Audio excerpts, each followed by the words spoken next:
சிவாய நம. நம் சேனலில் ஒவ்வொரு நாளும் ஒவ்வொரு ஆலயங்களினுடைய பல சுவாரஸ்யங்கள் நிறைந்த வரலாற்றை பற்றி தெரிந்து கொண்டிருக்கிறோம். இன்று நாம் பார்க்கவிருப்பது பூரி ஜெகநாதர் கோயிலின் சுவாரஸ்யங்கள் பற்றிய பல சுவாரஸ்யங்கள் நிறைந்திருக்கும் இந்த கோயிலை பற்றி பார்ப்போம். ஜெகநாதன் என்பது மகாவிஷ்ணுவின் ஒரு வடிவம்தான். ஜெகநாதருடன் பலராமர், சுபத்ரா தேவி இவர்களும் சேர்ந்து வழிபடப்படுகிறார்கள். இந்த புகழ்பெற்ற கோயில் இந்தியாவின் பூரி நகரத்தில் உள்ளது. இது இந்து மதத்தின் முக்கியமான சாரதாம் யாத்திரை தலங்களில் ஒன்றாகவும் கருதப்படுகிறது. இந்த கோவிலின் பழமையான நம்பிக்கை என்னவென்றால், முதலில் நீல மாதவா என்ற வடிவில் ஒரு பழங்குடி மக்கள் ஜெகநாதரை வழிபட்டதாக கூறுகிறார்கள். அரசன் இந்திரத்யும்னன் கனவில் தெய்வ காட்சி கொண்டார். அதன்படி கடற்கரையில் கிடைத்த புனித மரத்தால் ஜெகநாதர் சிலை உருவாக்கப்பட்டது என்று புராணங்கள் கூறுகின்றன. இப்போது உள்ள பெரிய கோவில் 12ஆம் நூற்றாண்டைச் சேர்ந்தது. அனந்தவர்மன் சோடகங்க தேவர் தொடங்கினார். அனங்க பீமதேவர் முடித்தார். மரச்சிலைகளின் ரகசியம்: இங்கு உள்ள ஜெகநாதர், பலராமர், சுபத்ரா சிலைகள் கல் சிலை அல்ல, புனித வேம்பு மரத்தில் செய்யப்பட்டவை.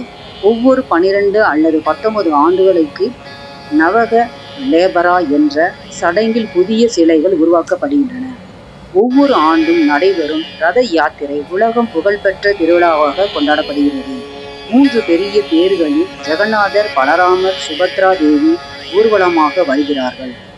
இதை காண்பதற்காக லட்சக்கணக்கான பக்தர்கள் கலந்து கொள்கிறார்கள்.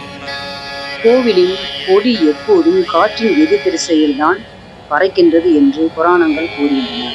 இந்த கோவிலில் அன்னதான சமையலறை உலகின் மிகப்பெரிய கோவில் சமையல் அறைகளில் ஒன்று. சமீப ஆய்வுகளில் கடலுக்கு செல்லும் பழமையான சுரங்கம் இருப்பதாக கூறுகிறார்கள். பூரி ஜெகநாதர் கோயில் தினமும் மாலை நேரங்களில் புதித பாவன பானா என்ற கொடி மாற்றும் சடங்கு நடைபெறுகிறது.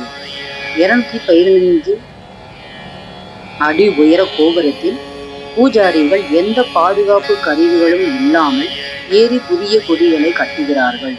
இந்த பாரம்பரியம் சுமார் 800 ஆண்டுகளாக தொடர்ந்து வருகிறது. இந்த சடங்குகள் சுனாரா சேவகர் என்று அழைக்கப்படும் சேவையர்கள் மட்டும் கோபுரத்தில் ஏறி இந்த கொடியை கட்டுகிறார்கள். மேலும் இந்த சேவை தலைமுறையாக சில குடும்பங்கள் மட்டும் செய்யப்படுகிறது. சோலா குடும்பம், சுனா முடி குடும்பம் என்று அழைக்கப்படுகிறார்கள்.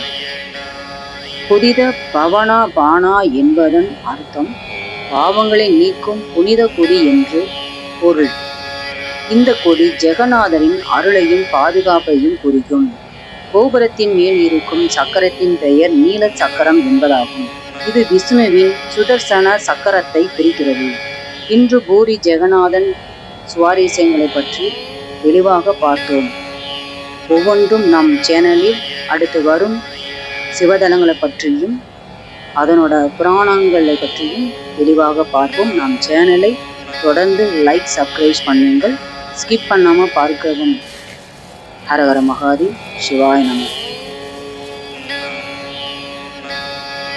மக்களாகிய உங்கள் ஆதரவு என்றும் கிடைக்க நன்றி. ஹரஹர மகாதேவ்.